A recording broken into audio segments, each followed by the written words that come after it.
الف لام را، یہ وہ کتاب ہے جس کی آیتوں کو دلائل سے مضبوط کیا گیا ہے، پھر ایک ایسی ذات کی طرف سے ان کو تفصیل کے ساتھ بیان کیا گیا ہے جو حکمت کی مالک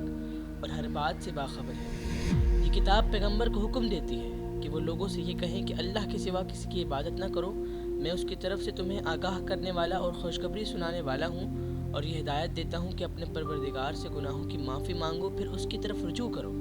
یہ تمہیں ایک مقرر وقت تک زندگی سے اچھا لطف اٹھانے کا موقع دے گا، اور اس شخص کو جس نے زیادہ عمل کیا ہوگا اپنی طرف سے زیادہ اجر دے گا،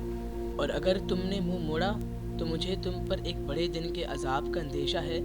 اللہ ہی کے پاس تمہیں لوٹ کر جانا ہے، اور وہ ہر چیز کی پوری قدرت رکھتا ہے۔ دیکھو، یہ کافر لوگ اپنے سینوں کو اس سے چھپنے کے لیے دوہرا کر لیتے ہیں۔ یاد رکھو، جب یہ اپنے اوپر کپڑے لپیٹتے ہیں، اللہ ان کی وہ باتیں بھی جانتا ہے جو یہ چھپاتے ہیں، اور وہ بھی جو یہ علی الاعلان کرتے ہیں۔ یقیناً اللہ سینوں میں چھپی ہوئی باتوں کا بھی پورا علم رکھتا ہے، اور زمین پر چلنے والا کوئی جاندار ایسا نہیں ہے کہ جس کا رزق اللہ نے اپنے ذمے نہ لے رکھا ہو، اور اس کے مستقل ٹھکانے کو بھی جانتا ہے اور عارضی ٹھکانے کو بھی۔ ہر بات ایک واضح کتاب میں درج ہے۔ اور وہی ہے جس نے تمام آسمانوں اور زمین کو 6 دن میں پیدا کیا،